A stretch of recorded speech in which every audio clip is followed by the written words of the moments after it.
오늘 우리가 읽은 본문은 어렸을 때부터 주일학기 때부터 너무나 유명한 본문이죠. 예수님께서 요한에게 세례를 받으시는 그 장면입니다.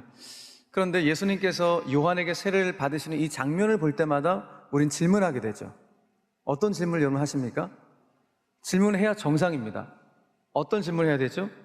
아니, 분명 요한의 세례는 죄사함을 받게 하기 위한 그 전 단계인 회개를 해야 죄사함의 은총을 받는 거 아니겠습니까? 그러니까 죄사함을 주는 세례가 아니라 회개의 세례라고 분명히 성경은 말씀하고 있는데, 아니, 죄가 없는 예수님이 왜 죄사함을 받게 하는 회개의 세례를, 요한이 주는 세례를 받으시는 것일까? 이 질문을 우리는 성경 공부할 때 질문하면서 공부를 하게 되었습니다. 세례 요한이 직접 말했잖아요. 본인이 주는 세례는 어떤 세례라고 했습니까? 오늘 본문 바로 윗구절 말씀 11절 말씀 보니까 요한이 자기가 주는 세례는 이런 세례래요. 나는 너희로 뭐하게 하기 위하여? 회개하게 하기 위하여 물로 세례를 베풀거니와, 내 뒤에 오시는 그 예수님은 내 세례라는 차원이 다른 세례다. 성령으로 불로 주는 그런 세례, 다시 말해서 죄사함을 주는 세례라고 분명히 말을 하고 있습니다. 여러분, 그렇죠? 요한의 세례는 죄사함을 받게 하기 위한 바로 그 전 단계인 회개의 세례이지 죄사함을 주는 세례가 아니라고요. 인간이 어떻게 죄사함을 주겠습니까? 요한의 세례는 죄사함을 주는 세례가 아니라 죄사함의 은총은 누구만 주시는 거예요? 예수님만 주시는 거예요. 예수님만. 그렇기 때문에 하나님이신 예수님께서 당신이 만드신 피조물로부터 세례를 받는다? 이거는 말도 안 되는 장면인 것이죠. 그러니까 이 장면을 읽을 때마다 이건 말도 안 되는 장면이야. 예수님께서도 하나님이신데 그 하나님이 망가지셔도 너무 망가지셨다. 나는 이런 생각을 가지면서 이 본문을 여러분들이 보셔야 되겠죠. 아, 이거 정말 말도 안 되는 장면. 예수님께서도 망가지셔도 너무 망가진 장면이다 라는 것을 생각해 보게 됩니다. 자, 그렇다면 왜 예수님께서 이렇게 하신 것일까요? 그것은 오늘 우리 인간들 가운데 주고자 하는 분명한 핵심, 선명한 메시지가 있기 때문입니다. 어떤 메시지인가? 다른 것이 아니라 회개하지 않고는 구원받을 수 없다는 것을 당신이 몸으로 보여주기 위함이었던 것입니다. 그러니까 예수님께서는 죄를 회개하고 당신을 구주로 영접해야지만이 구원을 받을 수 있다는, 소위 구원의 비밀을 알려주시기 위해서 당신이 직접 인간에게 세례를 받기까지 수치를 당하고 망가지시게 되셨던 것입니다. 누구를 위해서? 우리의 구원을 위해서, 우리가 구원받기 위해서 당신이 직접 당신이 만든 피조물부터 세례를 받으시면서 망가지시면서까지 우리를 사랑하신 것이죠. 그러니까 누구를 위한 망가지심입니까?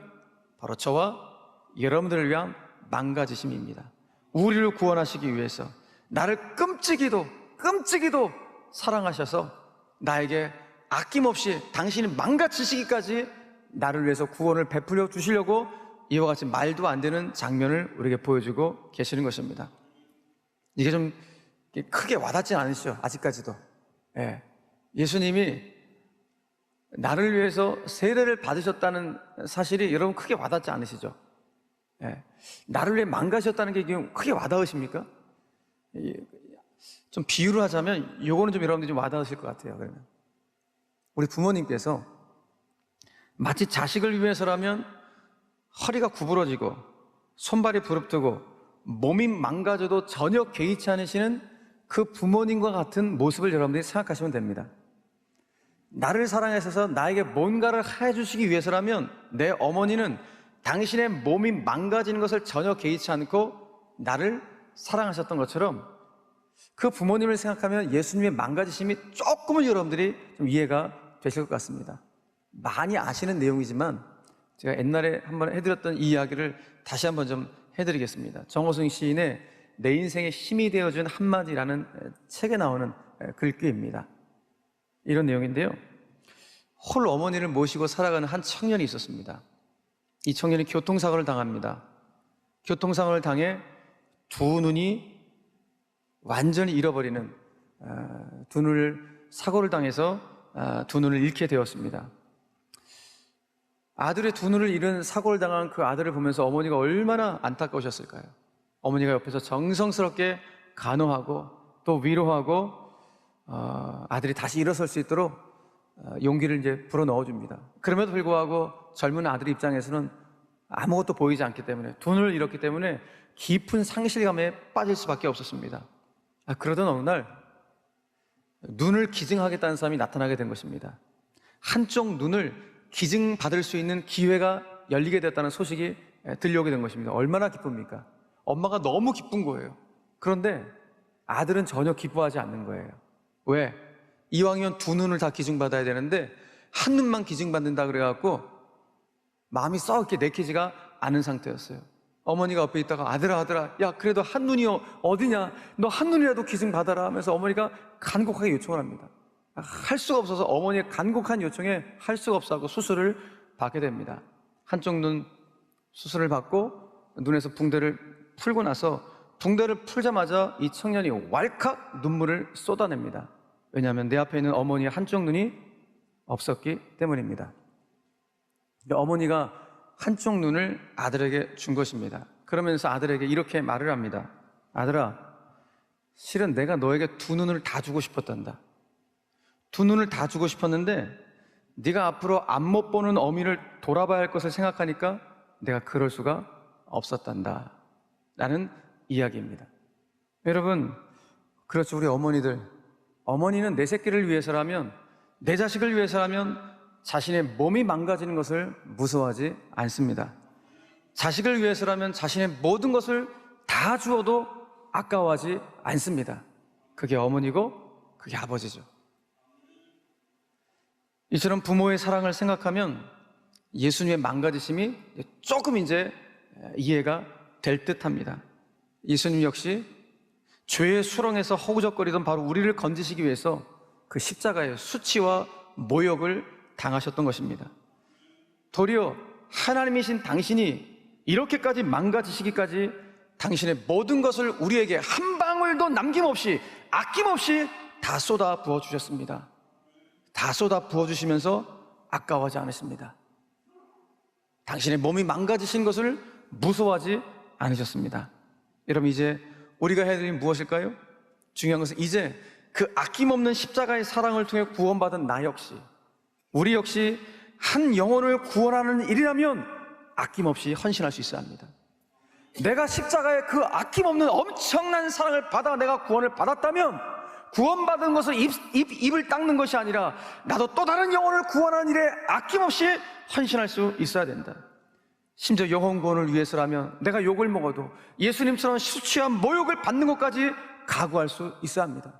아이고, 내가 예수 전하다가 이렇게 욕먹으려면 신앙생활 안 하는 게 낫겠지. 그게 아니라, 그래, 예수님도 저렇게 수치와 모욕을 당하셨는데 나도 복음 전하다가 그렇게 조금 욕을 먹는다고 내가 이렇게 복음 전한 것을 내가 포기해서 되겠는가? 주님이 나를 위하여 수치한 모욕을 당하셨다면 나도 복음을 전하다가 수치한 모욕을 당해도 괜찮아 라는 이 각오까지 할 수 있는 것이 진짜 신자의 모습임을 예수님께서 우리에게 말씀해 주고 있는 것입니다. 누구처럼 해야 될까요? 나를 구원해 주시기 위하여 망가지신 예수님처럼 나도 그렇게 한 영혼을 구원하기 위해서 아낌없이 헌신하고 망가질 수 있어야 된다는 것입니다. 광고를 통해서 들으셨듯이 오늘 이제 2부, 3부, 4부 예배를 통해서 우리 교회는 행복축제, 새생명축제를 거행하게 됩니다. 지난번부터 부활절에 품은 생명 행복축제 때, 새생명축제 때 거두자라는 이런 영적인 슬로건을 가지고 저희들 함께 기도해 왔는데, 정말 바라기는 오늘 저희들 한 주를 또 연기하지 않았습니까? 한 주를 연기하기까지 주님께서 이끌어주신 이 행복주를 통해서 우리가 작정한 태신자분들이 정말 예수님을 나의 구주와 주인으로 영접함으로 말미암아 오늘 우리 교회 새 생명의 역사가 충만하게 되기를 간절히 바랍니다. 특별히 이 생명의 역사를 위해서 오늘 일부에 참석하신 분들은 또 참석하신 분도 계시겠지만은 오늘 예배드리고 가시니까 여러분 먼저 예수 여러분들의 입장에서는, 먼저 예수님 만난 여러분들의 입장에서는 제가 부탁을 드립니다. 여러분, 오늘 행복 주체가 은혜 가운데 잘 마칠 수 있도록 꼭 중보기도 해주시길 바라고, 내가 아낌없는 사랑을 받았듯이 여러분들도 그 한 영혼 구원하는 일에 저도 아낌없이 헌신하겠습니다. 이와 같은 결단을 할 수 있는 우리 성도님들 되시기를 간절히 바랍니다. 누구처럼? 나를 구원하시기 위해 사지로 내려오셔서 모든 것을 아낌없이 헌신하시고 망가지신 예수님처럼 저도 그렇게 하겠다는 이런 결단이 우리 모두 가운데 있게 되기를 간절히 바랍니다.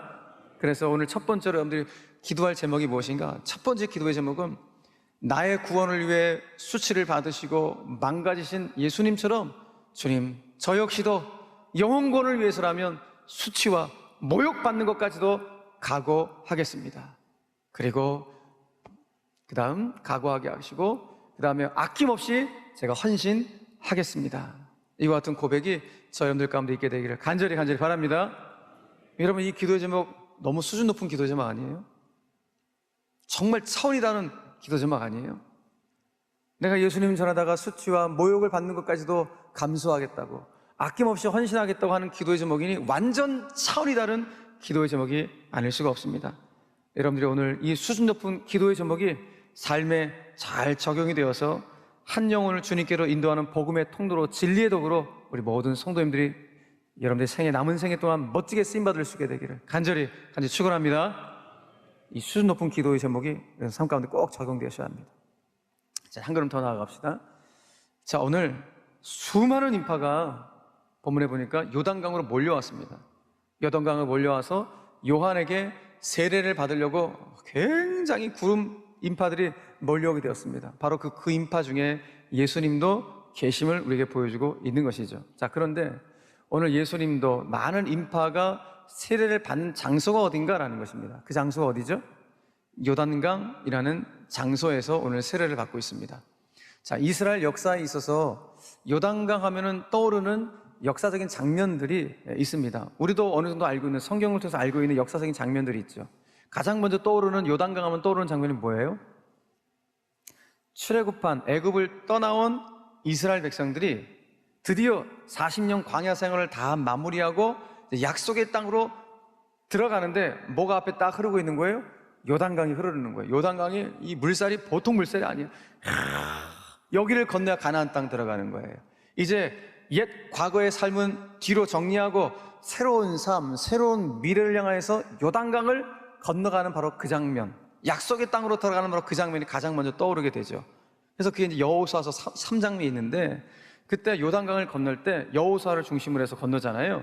근데 가장 먼저 여호수아가 건넌 것이 아니라 언약궤, 하나님의 임재의 상징인 언약궤를 맨 제사장들이 가장 먼저 요단강에 발바닥을 대자마자 어떤 일이 벌어지게 된 거예요? 그 세찬 요단강의 물줄기가 위에서부터 아래로 뚝 끊어지게 된 거예요. 마치 홍해를 건넜던 이스라엘 백성들이 그 홍해를 쫙 건널 때 하나님께서 그 바닷물을 쫙 가르시고 물벽을 세우시고 그 바닥은 마른 땅으로 쫙 다림질 하셔갖고 200만 명의 백성들이 걷게 하셨듯이 요단강을 건널 때도 거의 비슷한 일이 일어나게 됩니다. 요단강, 그 세찬 물결이 위에서부터 아래로 흐르던 그 길이 딱 끊어지더니 거기를 걸을 수 있도록, 와, 기가 막힌 일이 벌어지게 된 것입니다. 이 장면이 제일 먼저 떠오르죠. 두 번째 장면은 이스라엘 나라가 나중에 망해요. BC 586년에 바벨론 제국에서 망합니다. 망한 백성들이 바벨론 제국으로 포로로 다 굉장히 많이 끌려가게 되죠. 거기서는 70년 동안 포로민으로 살게 돼요. 근데 하나님의 언약이 성취가 되어서 70년 만에 다시 고국 이스라엘로 귀환할 때 어디를 건너요? 요단강을 건너서 다시 꿈에도 그리던 내 조국, 고국으로 새로운 미래를 향하여 들어가는 그 장면이 우리가 생각나는 요단강에 대한 이미지일 겁니다. 결국 요단강은 우리에게 뭘 말해주는 거예요? 아, 그렇구나.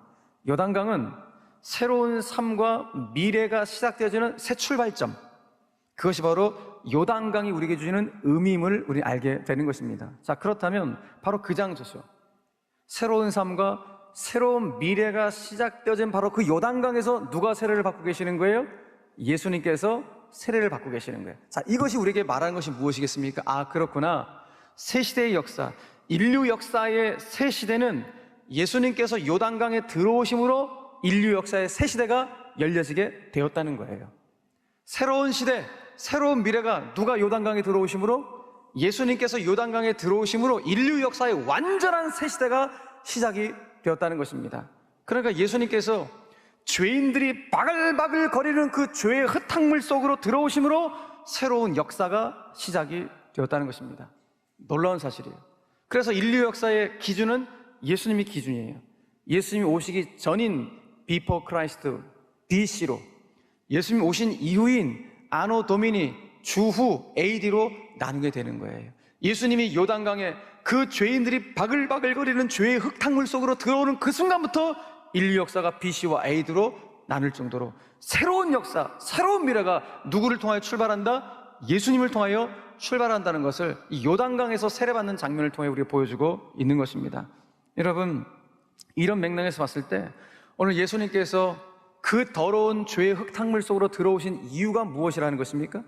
교훈은 다른 것이 아니라 그 흙탕물을 맑게 하시기 위해서,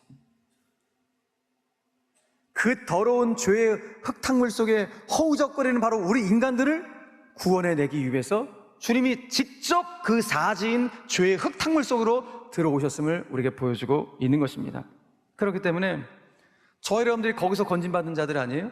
그 흙탕물 속에서, 이 세상의 더러운 흙탕물 속에서, 요단강 같은 그 죄의 더러운 흙탕물 속에서 건진받은 우리들인데, 이제 우리가 그 죄의 흙탕물 속에서 건진받은 우리 신자들이 살아가야 될 모습이 무엇인가? 아, 그렇구나. 하나님, 내가 사는 이 세상이 너무 흙탕물과 같이 더럽네요. 제가 사는 이 흙탕물 같은 세상을 예수님의 맑은 영성을 이어받아서 제가 사는 곳을 맑고 투명하고 깨끗하게 만들어갈 수 있도록 하나님 저를 진리의 도구로 사용하여 주시옵소서. 이것이 예수 믿는 우리들 가운데 있어야 될 기도의 제목이라는 거예요. 주님, 이렇게도 혼탁하고 흙탕물 같은 이 세상 속에서 제가 살아가는데 거기서 저 그냥 흙탕물 속에 그냥 뒹굴며 살아가겠습니다.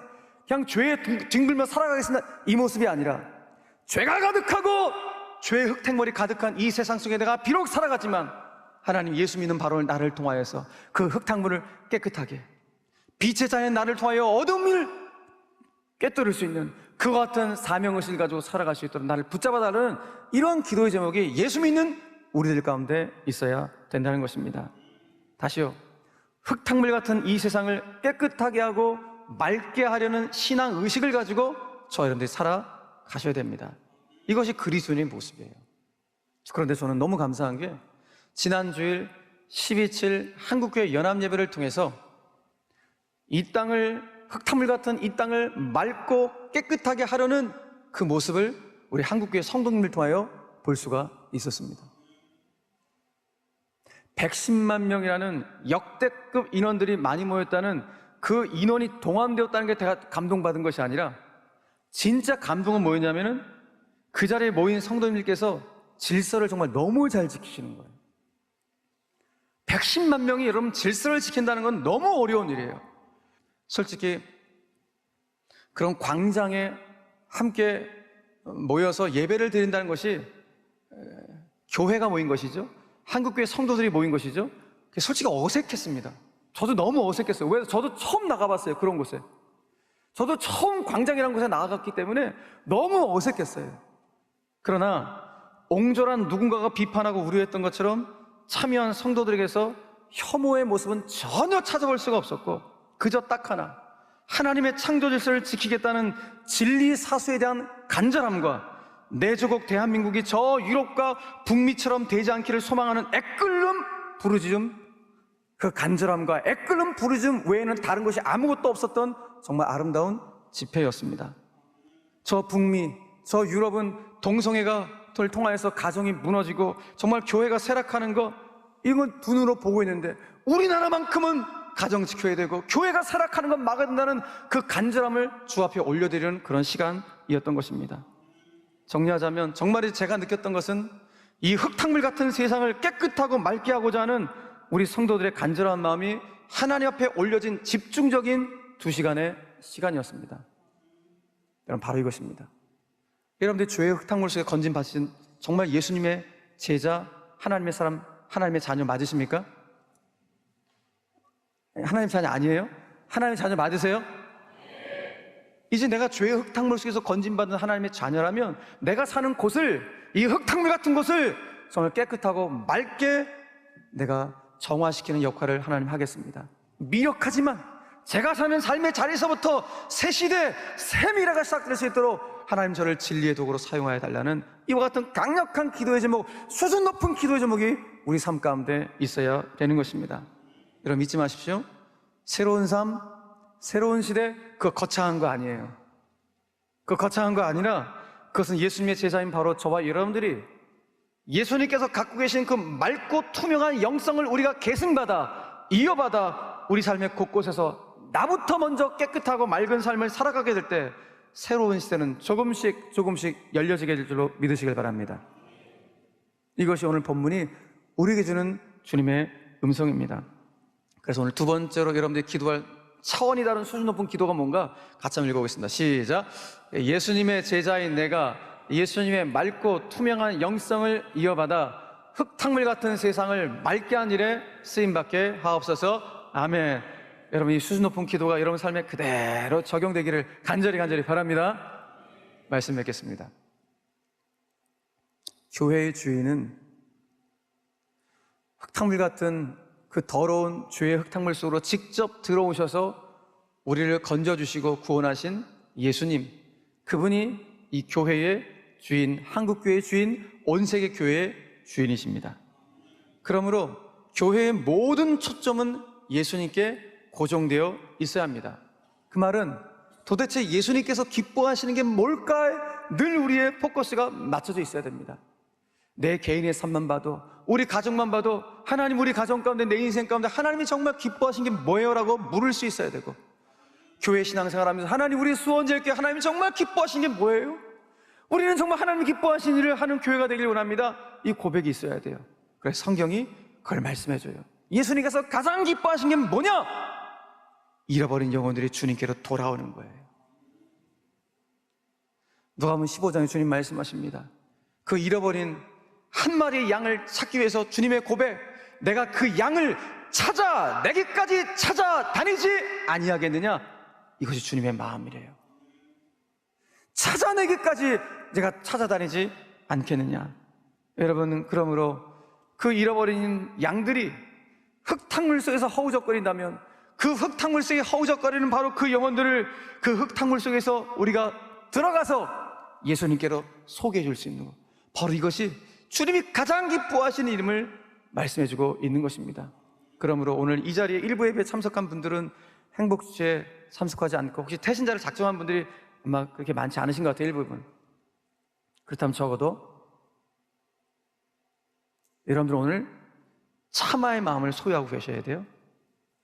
차마 내 옆에 지인들이 저 지옥불에 들어가는 것을 내가 볼 수 없다는 마음, 차마 내 가족들이 저 영원한 멸망길로 가는 것을 내가 볼 수 없다는 이 차마의 마음이 여러분들 가운데 있으셔야 됩니다. 예수님께는 그 마음이 있었던 거예요. 그 잃어버린 영혼, 차마 지옥불에 들어간 걸 내가 볼 수가 없어서 내가 찾아내기까지 찾아다니지 않겠느냐, 그 마음을 가지고 주님이 그 한 마리의 잃어버린 양을 찾기 위해서 그렇게도 헤매셨습니다. 오늘 우리 가운데 그 목자의 심정이 있어야 됩니다. 그 마음이 우리 가운데 회복되셔야 합니다.